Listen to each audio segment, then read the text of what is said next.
Thank you everyone for joining me today for this particular topic, which is of great interest to me in terms of my research as well at Cardiff Law and politics. So basically, the topic today follows from the fieldwork that I conducted in Nairobi and Mombasa just before the pandemic.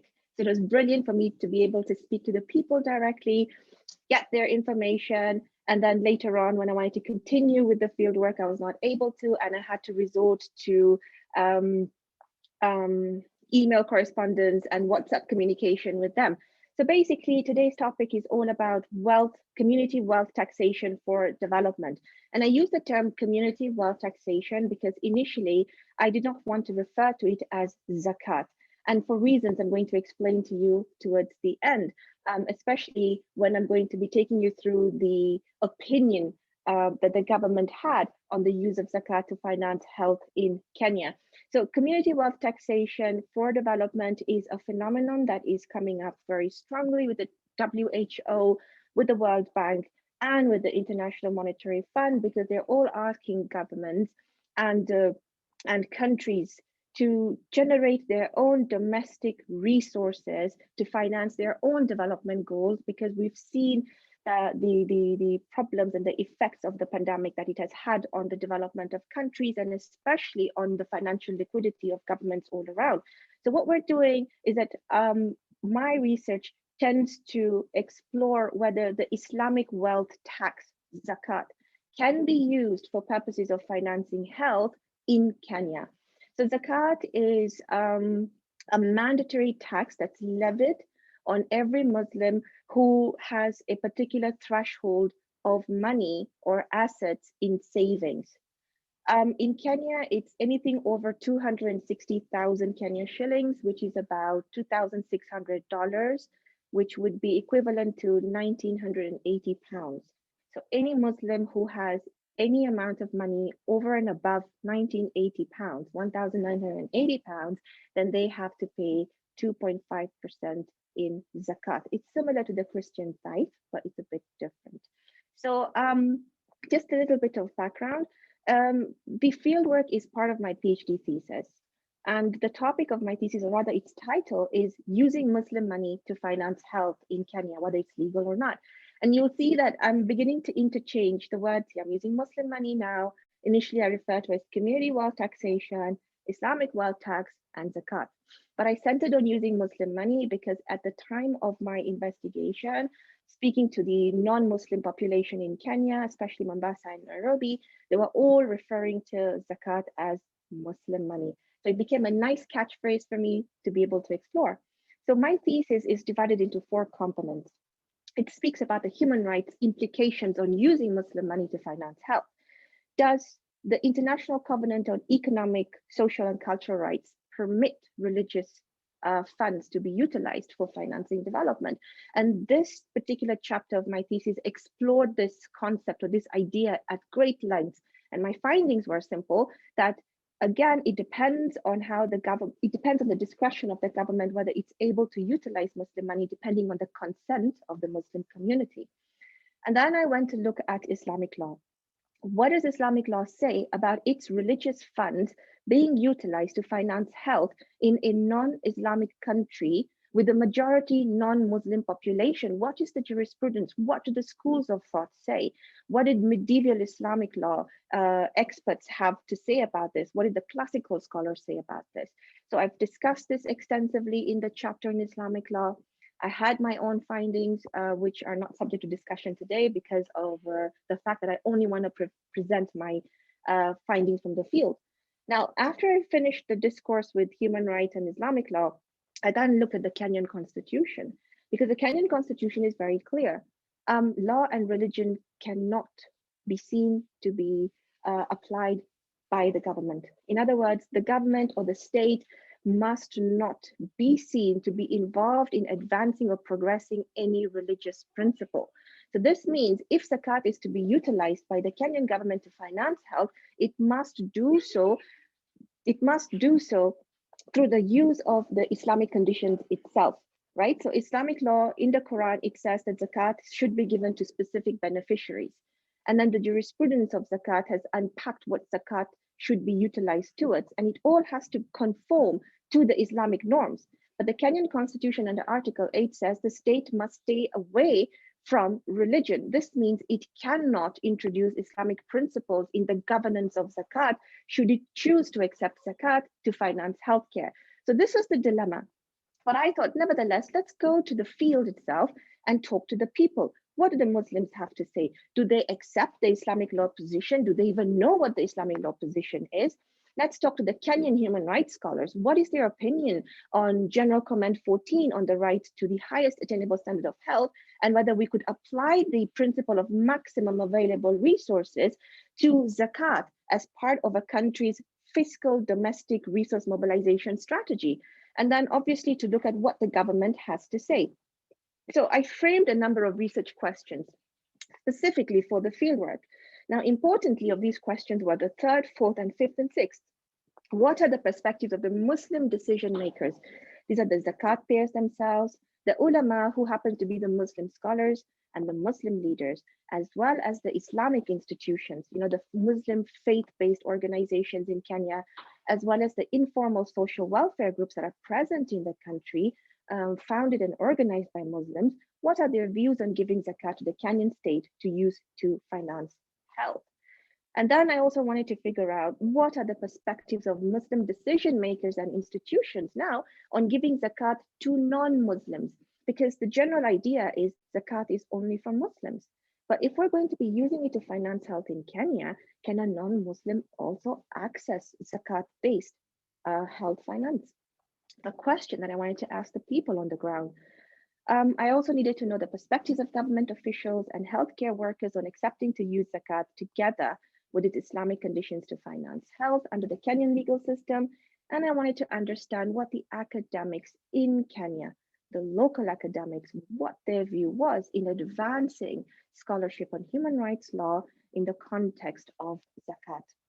So I looked into Nairobi and Mombasa as my two study sites. And these sites are significant. Mombasa, because before British colonial rule, there was heavy Islamic presence along the coast of Kenya. This is where the Arabs from Yemen and Oman, they set up their Islamic institutions. They had their own social institutions, their own structures within which they would conduct their daily business and social activities. So it was a heavy Muslim populated area. There was a lot of Islamic heritage in Mombasa. And to date, we're seeing a lot of Muslim presence. The population itself in Mombasa is heavily Islamic. The culture is even heavily Islamic. So Mombasa happened to be a very important study site to be able to understand whether the consensus of the Muslim population in Mombasa would resonate with that of the Nairobi people.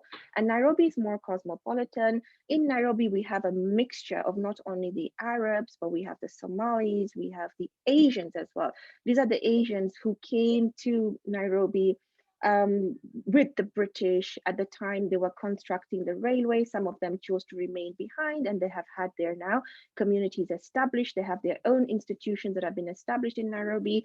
And therefore, Nairobi and Mombasa was good in terms of providing a balance to be able to understand, do the Muslims in Mombasa think similarly like the Muslims in Nairobi? What are their schools of thought? So what I found out from the Muslim society in Mombasa is that there were a lot of Arabs, Swahilis, and the indigenous people, predominantly the Digo and the Giriama. And the Sunni school of Islamic thought was majority. So Islamic law is divided into two forms of scholarship. There's the Sunni, which is, the majority all over the world. And then we have the Shias, majority being reflected by the Iranian ideology. And then out of the Sunni schools of thought, or the Sunni major school, there are different methodological ways of understanding and interpreting Islamic law. So there are four separate schools. So one of the schools, the Shafi school of thought, happens to be very dominant in Mombasa. And I did observe a sort of a hierarchy at the coastal province, hierarchy in the sense that the Arabs felt that they were at the apex of the hierarchy, followed by the Swahili, and then the rest of the population. So in Nairobi, we had a bigger mixture of the Muslim population. We had Asians, Somali, Arabs, and also the indigenous people. Again, similar to Mombasa, the Sunnis were the majority, But then the Shafi school happened to be dominant in Nairobi, but there was also the Hanafi school. But this is not to say that the other schools were not representative, like the Shia schools were also present, but there were so few that they did not form part of my study. Now, interestingly, Nairobi observed that most of the Muslim communities were very insular, right? So they had their own masjids, meaning their own mosques. They had their own social events. They even had their own faith-based organizations. They had their own scholars, and they also had their own imams. So this was the distinction in the Muslim society between the Mombasa Muslims and the Nairobi Muslims. So the people that I spoke to were about 107 zakat payers. And from the representation on the table, you'll see that there were enough male and female participants that were selected for my study. In Mombasa, there was a total sample of 59 participants, 42 are male, 17 were female, only because the female do not come to the mosque very frequently as the men. In Nairobi, I had 48 participants in total, 29 male, 19 female, and these were all zakat pairs. And I asked them a number of questions. I inquired from them.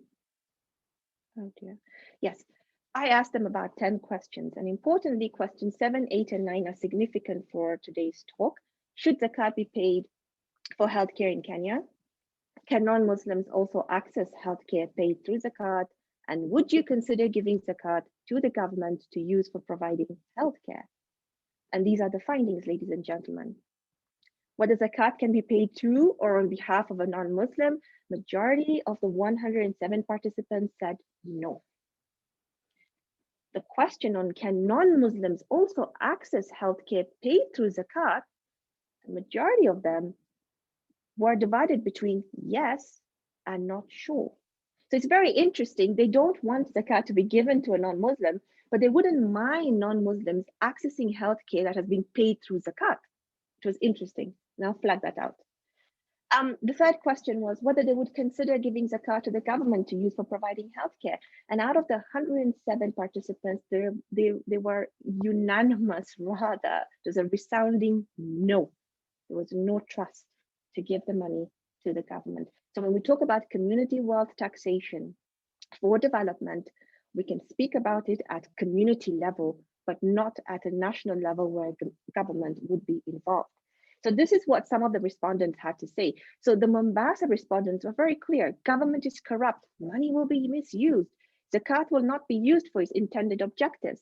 There was somebody who said, how will we know where the zakat is sent or used for? Zakat is one of the pillars of Islam. It is a serious obligation. Government has no business in zakat.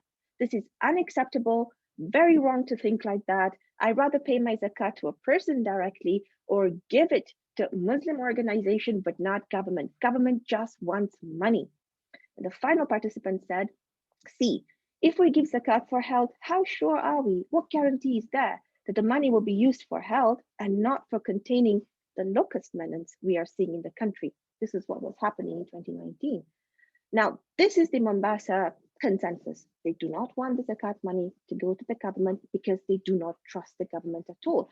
And I think this, what they were voicing had a lot of historical significance, because historically, the Mombasa population, especially the Muslim Mombasa population, has not had a gentle relationship with the government. The government has always seen Mombasa as, the place where terrorist activities take place, extremists and radicalists are, present, and therefore government has also since prior to 2010, since we had the new constitution in Kenya, government had not prioritized Mombasa for economic development. And I think this is all that was coming out when the participants were basically speaking against the government as corrupt, and not that they would not be able to trust government in terms of giving them their money. But Nairobi had different views by the community. So it was very positive. The participants said zakat can be topped up by government and used to build hospitals. That is a good idea. Zakat can help government to pay for medical expenses of poor people.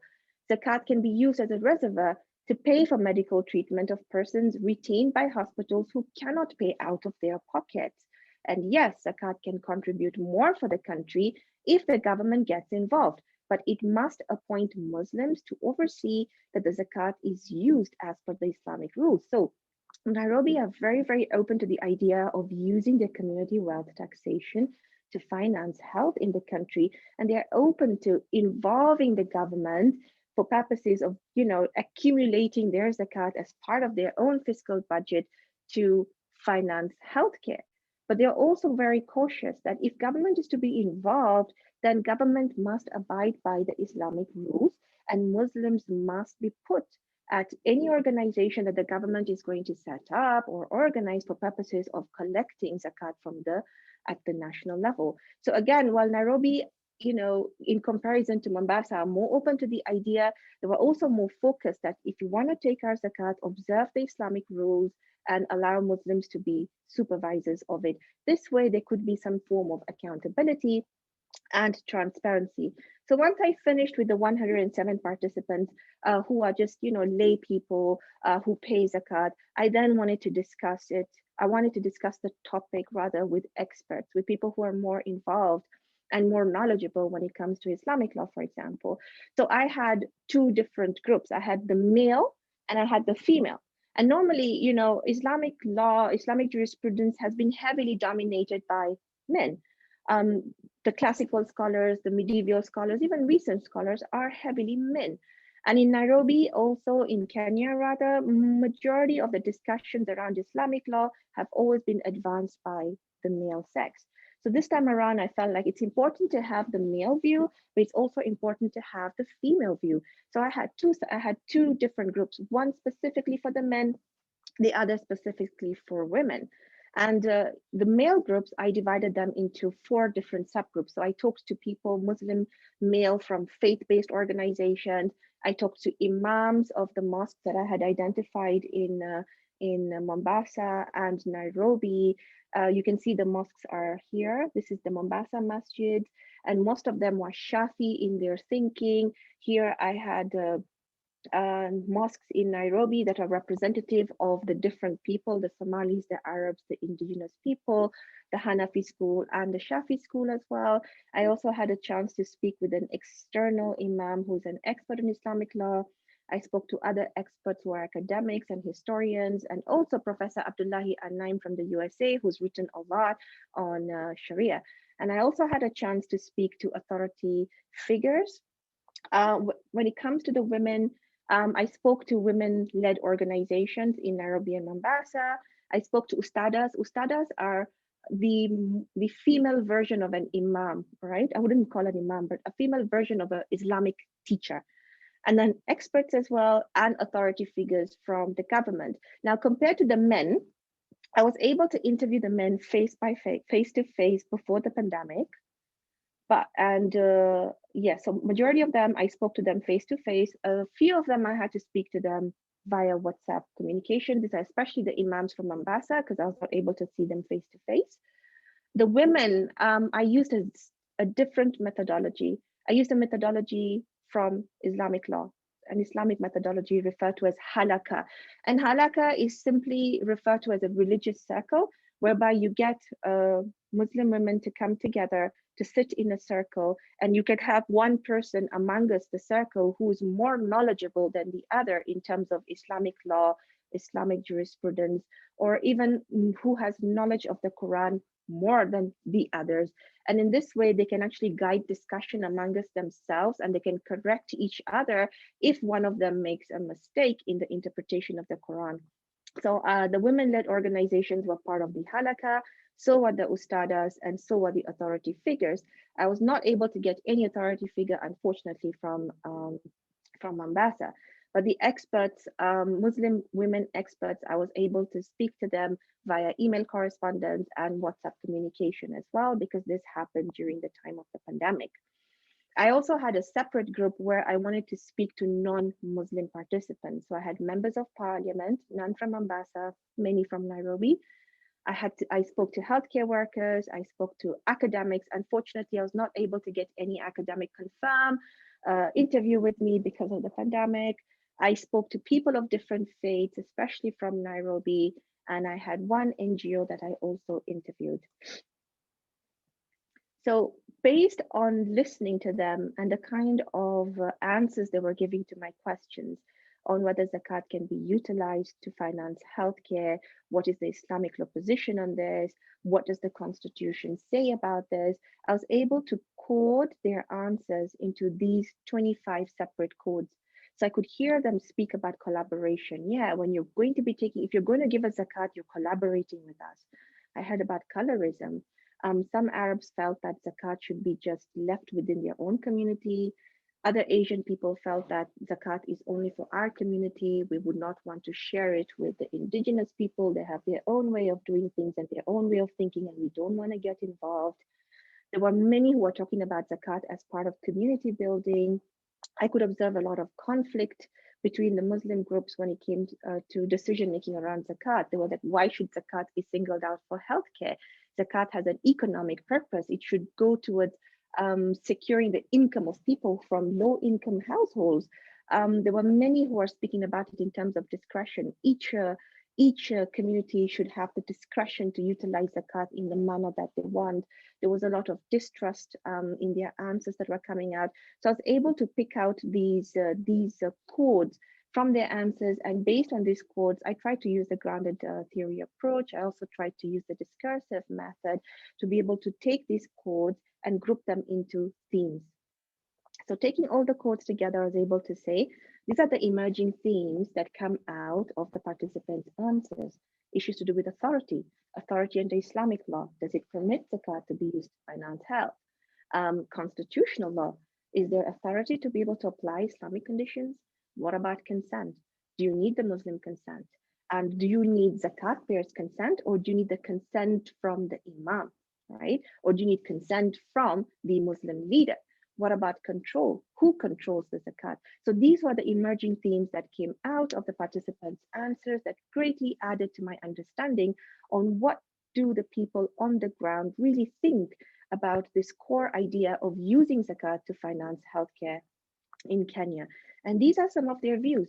So the group, the faith-based organization male group, they were very happy to permit the use of zakat for human development, right? They said we can give zakat for public healthcare. But let's think about setting up a national fund by the consent of all Muslims and use that zakat to build our own hospital. We do not want government involvement. The women-led organizations talked about conflict, right? So the Swahili women groups basically said, we find it very difficult to agree with the Indians. It's better for us to control our own zakat. It's better for each community to set their own priorities with zakat. And this is where they were saying that the Indian community has their own problems, the Swahili community has their own problems, which can be sorted out using their own internal insular zakat. Again, they said they do not want government involvement, and health should not be the main aim of zakat. The imams had more. They discussed the topic broadly. They said zakat has very many uses. It can be used to meet health expenditure, but again, they resonated with the other two groups that there should be no government involvement. They also said, in response to the women-led organizations' answer to the issue of, is it, sorry, it's the, for the faith-based organization, the male group, when they talked about getting consent of the Muslims to set up a national zakat fund, the imam said it's not very easy to get consensus of all Muslims on this aim. Each community has come to be known for what they do. So they said, for example, Arabs and Somalis build mosques. Arabs are key in promoting Islam. Indians are more known for social events and celebration. And the thinking on zakat is influenced by what is important to them. So it's very hard to agree on projects, said the imams. They also spoke about the petty politics that's always brought in. So when we speak about community wealth taxation for development, and we already have this this segregation amongst the Muslim communities themselves, whether they do not agree on setting their agenda or their priorities of concern to all the Muslims, then my question was, would we really be able to ask them to now put in or pool their zakat funds to help the government finance health? These are questions that are coming up out of the interviews. The Ustadas again said, we don't want government involved, and the control of zakat must remain at community level. So this is what they're saying. They're reinforcing the principles. If the Arabs have their own zakat, let them do what they want to do with their zakat at the community level. Let the Swahilis do it at their level. Let the Indians do it at their level, right? Because it helps advance their own communities. This is what they said. And these Ustadas represented these communities. So it was consensus. The authority male figures and the female figures also said they don't want government to be involved.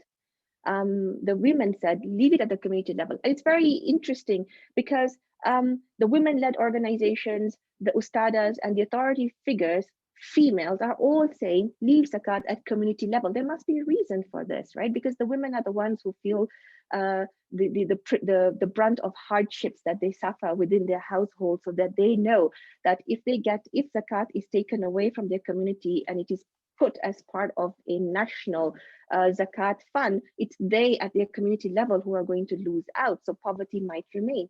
So maybe these are the reasons that informed their thinking about leaving zakat at community level. But again, just like the faith-based organization male participants, the authority figures, male participants also spoke about setting up a fund on zakat that could be managed by Muslims. There was a particular female who gave us a very nice, who summarized the entire discussion when she said this, and I'm about to conclude. She said, on the topic of whether zakat can be used to finance health, she said, if this discussion is to have any legitimacy, it must be considered by the ulama, these are the Muslim scholars, and not at an individual level. So it's not at the zakat, the one who gives zakat who has to make this decision. It has to be made by the scholars. An individual can decide to give his zakat to pay the medical bill of his non-Muslim parent, for example. But when you want to collect zakat at a national level and give it to the government with which it can support the public healthcare system, she said, we must all consent to this. Our consent can only be arrived at after we deliberate as the ulama, consult our books, which is the Quran and the Sunnah, go back to the guidance of the Prophet, peace be upon him, and consider the pros and cons of giving zakat to the government for this aim. We must arrive at a decision within the system that we have adapted to, and the government also, if it wants to benefit from zakat, it must also unconditionally adapt to our system. So this is something very systematic that's coming out. It's a routine sort of a solidarity that she's telling us. The Muslim community are united when it comes to Islamic law and jurisprudence in the country. When it comes to matters touching on Islam, the Muslims are united and you need consent. So if you want their zakat, you need to be able to get their consent, and their consent comes from a hierarchical sort of a decision-making structure. Right? That's what I was understanding from what she said. There's a hierarchy when it comes to decision-making in Islam. And that decision-making cannot be left at an individual level. The decision-making must come from the ulama, because these are the people who have studied Islamic law. They know how to interpret the religion. Therefore, they're seen to be the experts who have the authority to provide the decision-making on behalf of the Muslims. This resonates with the principle of ijma, consensus, that Islamic law seeks to protect. The government, in summary, of course, when speaking to the government, their overall view was that religious donations to the government should be devoid of conditions. So you want to give us the zakat, do not give us the Islamic rules governing zakat. Just donate the money and we'll choose to do with it what we want. That was their consensus. And they also said, nowhere in the constitution will you find reference to government being under an obligation to apply laws that do not originate from the constitution itself. So if the constitution does not make reference to zakat or Islamic law, why would the government apply Islamic law or Islamic conditions governing the use of zakat? And this is where this particular member of parliament was arguing the divide between law and religion, right? That government cannot be seen to be partisan to religion. Government can only enforce law, but this is the unique aspect of the Kenyan Constitution. The Kenyan Constitution, under Article 169, sets up or establishes the Qadi courts. And it says that the Qadis would apply Islamic law in governing disputes between consenting Muslim parties. And the Islamic law would be that which is applied to personal status law. So we're talking about marriage, succession, inheritance, childcare, and maybe even contracts.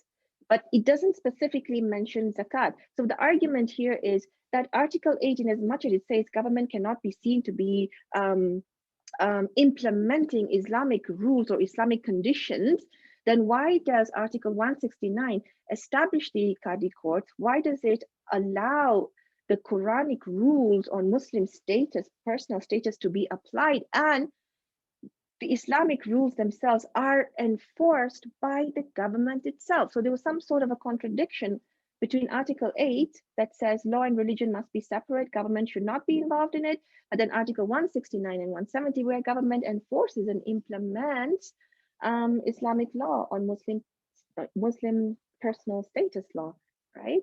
So these are the conditions. This basically, I argued this in the third or the fourth chapter of my thesis. This debate between what Article 8 says and what Article 169 says, and how to find consensus between the two of them. And then, interestingly, we had a human rights scholar provide us with a middle ground between what the Muslims were saying, that zakat cannot be taken from us unless we consent to it. And if government is going to use zakat, it must do so in accordance with Islamic conditions. And then government says we can take the zakat, but we will not apply the Islamic conditions. So the middle ground was by this particular human rights professor. She says, the state is under an obligation to accept international assistance and cooperation, and this, in my opinion, also extends to domestic assistance and cooperation. Accepting assistance is important toward the progressive realization of right to health, for instance. Going by this, if zakat is given to assist the government to partly finance health, it can be given on the condition that the zakat is only to be used for poor cancer patients, for example, or buying a dialysis machine. There is no harm in imposing conditions on philanthropy, but these conditions cannot be religious. Instead, they must reflect the social reality of the health problem in the country that the donations will help mitigate. I found this to be so beautiful, right? That she's basically saying that attach the community wealth taxation to a specific goal. Don't refer to it as the Islamic money or the Muslim money, but refer to it as community wealth taxation attached to a health goal. So currently we have Sustainable Development Goal 3, right? Governments have committed themselves to progressively achieve the targets set out under SDG 3. So in other words, we could actually tell the government, this is the zakat, and we want you to use this zakat to achieve one of the targets under SDG 3. That solves the problem, right? Where the Muslims will then not argue and say, the zakat is not being used as per Islamic law, and the government will not be able to argue and say that we're being forced to apply Islamic rules. But because here we have the money, and the money is attached to a goal, and so long as that goal meets the Islamic criteria, then there's basically no problem to be able to get the Muslim consensus and consent to provide their zakat to the government for purposes of achieving a specific target under SDG 3. Now, finally, what the government had to say, this is not what the government had to say, this was the non-Muslim persons of different, rather people of different faiths, the people of different faiths, they concluded when we finished with discussing, we put them in a focus group, and the final statement that they had to make, they basically said, government should not be party to enforce religious terms. They're just reiterating what the Constitution says. It would be better instead for the Muslims to organize themselves and offer zakat-funded free medical care, something like what the Coptics do.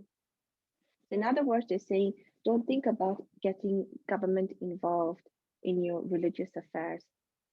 Keep them at an arm's length. Instead, use your zakat, collect it amongst yourselves, and then fund your own medical care and provide free healthcare based on that. So that was their version of understanding the question on whether the Islamic tax on wealth can be used to finance health. So in conclusion, What I found was that there was hardly any consensus across all four groups, male and female. They all had their own perspectives. Some were open to the idea of setting up a national fund where all Muslims would pool their zakat together at the national level. Others were of the opinion that zakat should be left to their communities.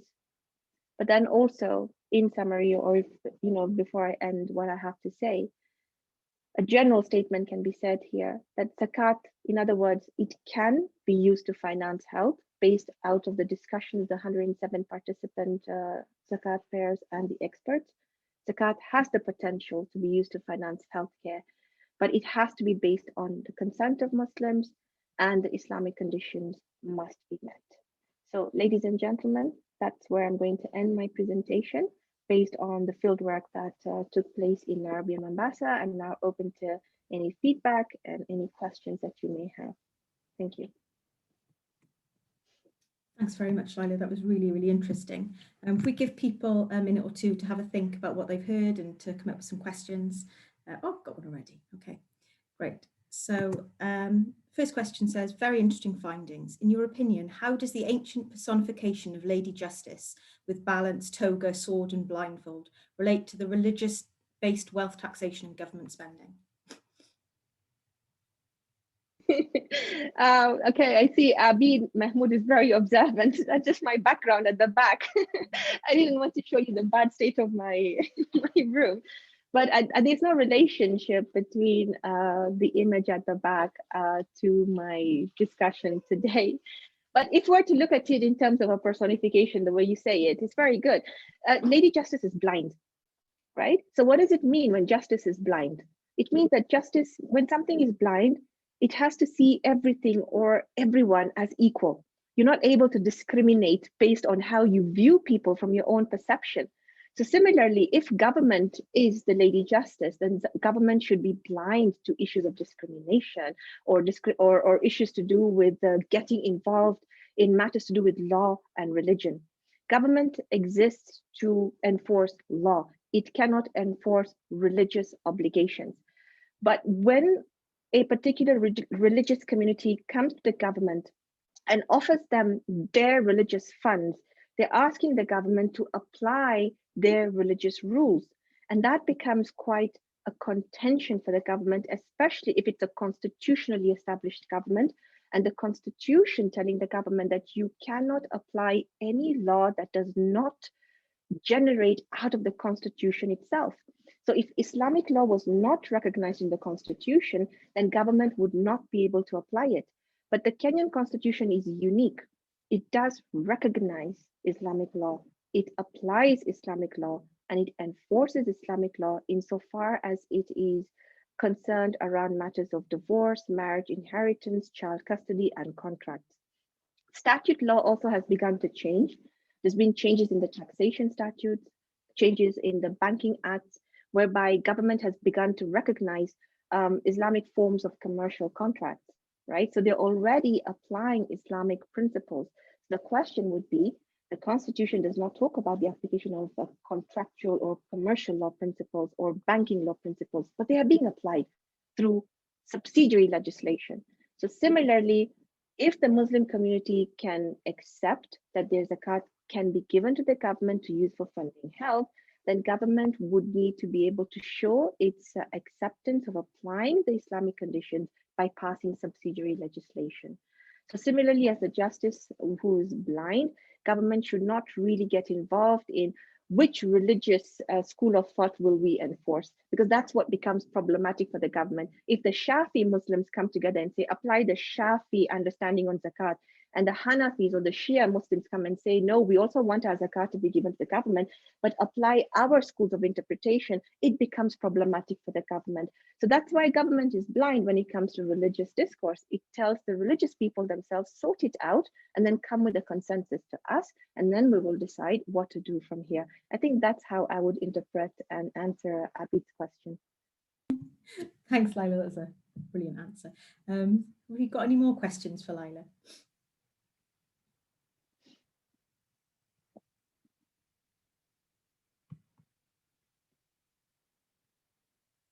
Give people a couple of minutes to have a think.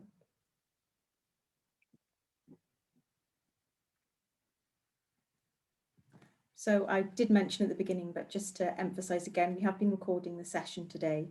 So if there's anything you want to watch back, or you think of a question at a later time to ask Lila, then it will be available on the Sustainable Places website within about a week or so on our webinar pages. And we'll also, if you've got any questions for us after, please contact us and we can forward those to Lila, and you can continue this discussion, which I'm sure will be really useful for Lila in terms of her thesis.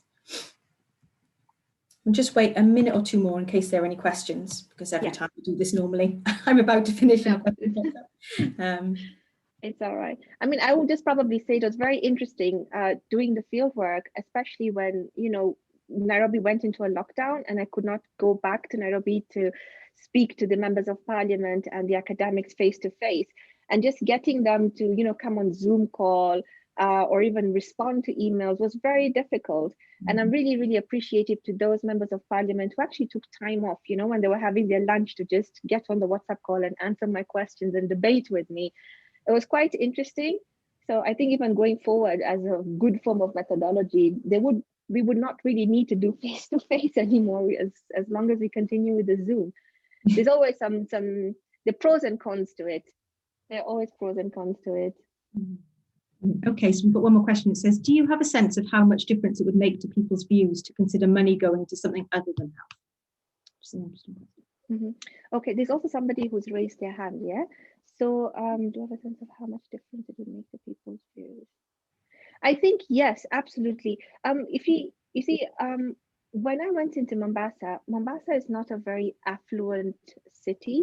There are lots of people who are poor there. Also in the rural parts of Kenya, the northern part of Kenya, there's a lot of poverty. So if we were able to discuss this topic that I have and resonate, instead of, you know, discussing zakat to finance health, but maybe zakat to finance economic development, or to use zakat to now, like somebody else was saying, top up the income that some of the people who are working in the informal sector earn, I think there would be greater discussions and discourse around it. And even then government might be able to be more on board with saying, even if it involves applying religious conditions, we are happy to oblige as long as we're able to help financially certain people. Poverty is an issue in the country. And majority of the people, like even out of the 107 participants who I spoke with, they even asked me the question that zakat should not be the main aim of zakat should not be to provide or finance healthcare, but it should put food on the table of the people who have nothing to eat. So I think, again, Hannah, if the money was going to something other than health, then indeed it would definitely make a difference to how people would view it. I think even at that level where the communities, the women who I spoke to, they were saying that let the money be within our communities. Let us not have this pooled fund at the national level where every community sends out their money to be used by the government, because what's going to happen, we have poor people in our community, and if we don't help them, others are not going to help these poor people. So therefore, other than health, if it was all about putting food on the table, then I think there would have been broader discussions. Absolutely, yes.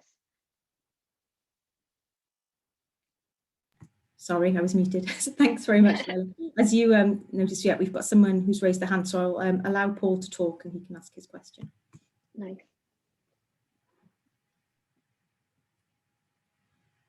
Okay, Paul. Can you hear me? Paul, yeah, we can. Can you hear me? Thank you very much indeed for your talk. A lot of the attitudes of the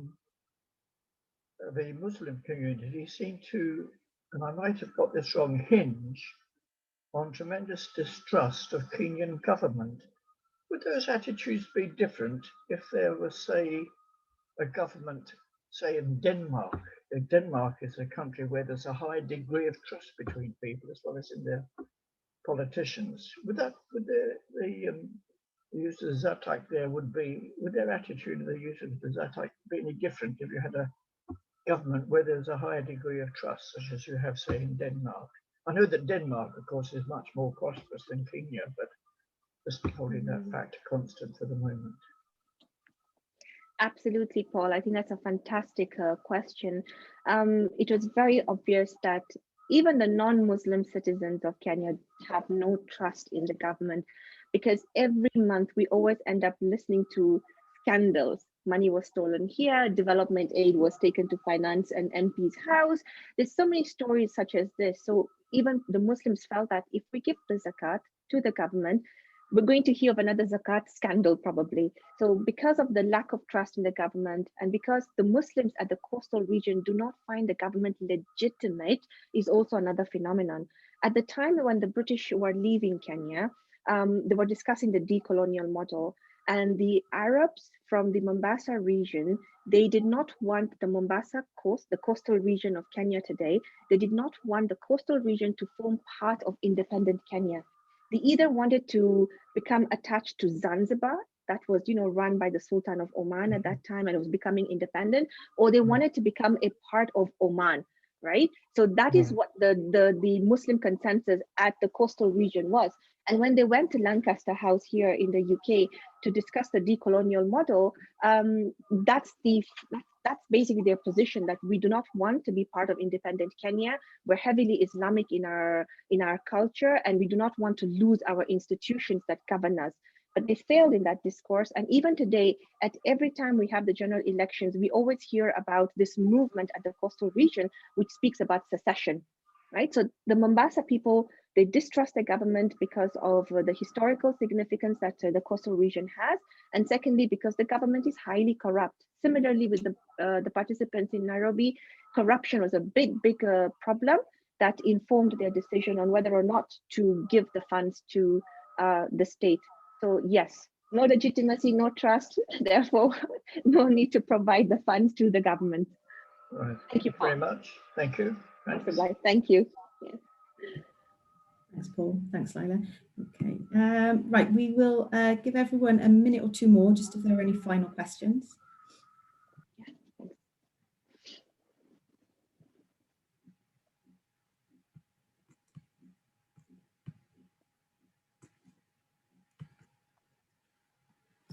Okay, I think we don't have any further questions.